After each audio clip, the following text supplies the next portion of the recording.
उधर मध्य प्रदेश से खबर, जहां पर धार के भोजशाला विवाद में हाई कोर्ट के फैसले के बाद आज श्रद्धालु बढ़ चढ़कर पूजा पाठ करने के लिए पहुंच रहे हैं। हाई कोर्ट के फैसले से पहले हिंदू पक्ष को भोजशाला में सिर्फ मंगलवार और बसंत पंचमी पर ही पूजा करने की इजाजत थी, लेकिन हाई कोर्ट के फैसले के बाद हिंदू पक्ष को पूजा पाठ की इजाजत मिल गई है। आज वहां बड़ी तादाद में श्रद्धालु पूजा पाठ कर रहे हैं। दरअसल मध्य प्रदेश हाई कोर्ट ने भोजशाला को देवी सरस्वती का मंदिर मानते हुए हिंदुओं को पूजा की अनुमति दी और नमाज की इजाजत खत्म कर दी।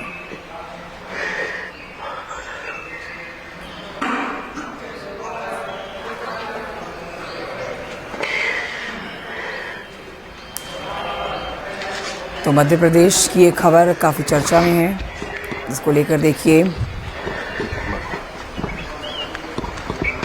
धार का ये मामला, जो कि काफ़ी चर्चित मामला है। भोजशाला मामले में अब एक बड़ा फैसला आया है।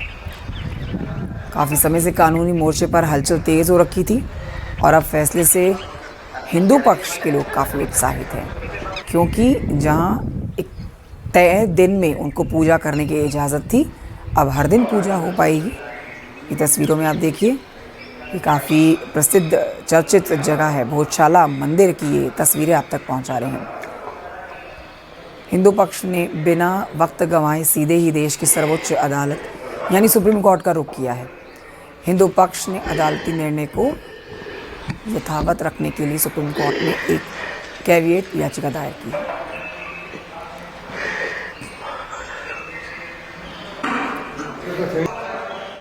वर्षों बाद अगरबत्ती लगाने का मौका मिला और भोजशाला में दर्शन करने में जिस आपत्ति आती थी उससे बहुत अच्छा लगा कि अब कोई विघ्न नहीं आ रहा है। कोर्ट का फैसला आ गया। कोर्ट का फैसला अच्छा दिया। प्रतिदिन पूजा करने के लिए आए? मैं हर मंगलवार को भी आता हूँ और भोजशाला का शुरू से मेरा यहाँ पे आ रहा हूँ। शुभ दिन आया हुआ है यहाँ पर कि हम निर्विघ्न रूप से हमारा मंदिर कहकर हम जो है माँ की पूजा के प्रतीकात्मक रूप से भी पूजा कर रहे हैं।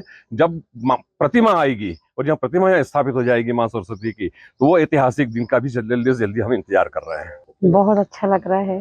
जैसे बाकी दिनों पर शुल्क लगता था, आज नहीं लगा।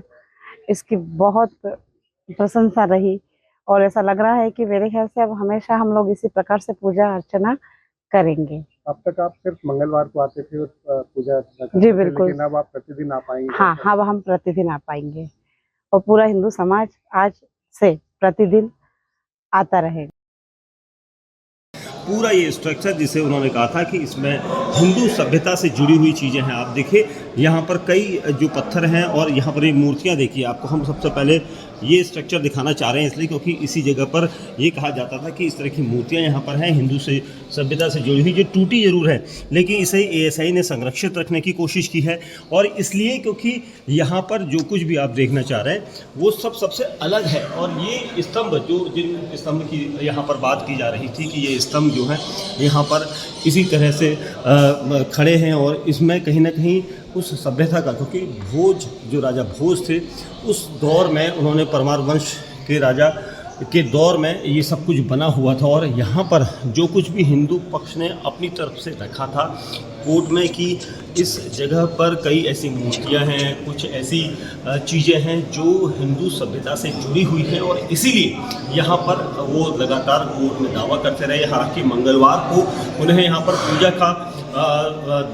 पूजा करने के लिए कहा जाता था, लेकिन उन्होंने ये बताया था कि उन्हें समूचा पूरा सप्ताह चाहिए, क्योंकि वो सिर्फ मंगलवार नहीं बल्कि हर हफ्ते में 7 दिन यहाँ पर पूजा करना चाहते हैं, क्योंकि यहाँ पर हिंदू सभ्यता से जुड़ी हुई कई ऐसी चीज़ें हैं जिनको लेकर उन्होंने साफ तौर पर कहा था कि ये देखिए। आपको हम ये दिखाते हैं यहाँ पर कहीं ना कहीं जो कुछ भी स्ट्रक्चर आपको दिखाई दे रहा है, इस स्ट्रक्चर में हिंदू सभ्यता से जुड़ी हुई चीज़ें हैं, मूर्तियाँ बनी हुई हैं, छोटी छोटी मूर्तियाँ बनी हुई हैं। यहाँ पर देखिए, इस तरफ को मैं दिखाना चाहूँगा, विशाल इस तरफ को आए और ये देखिए, क्योंकि ये जो स्ट्रक्चर है काफ़ी पुराना पत्थर है और इस पत्थर को देखकर ही लग रहा है कि यहाँ पर ये जो सभ्यता थी वो उसमें कहीं ना कहीं प्रमाण थे और इसीलिए हिंदू सभ्यता के प्रमाण यहाँ पर मिले हैं। और उसी वजह से हिंदू पक्ष कोर्ट में अपना दावा मजबूत करने के लिए पहुँचा था, जिसके बाद ये सारा निर्णय उनके पक्ष में गया है।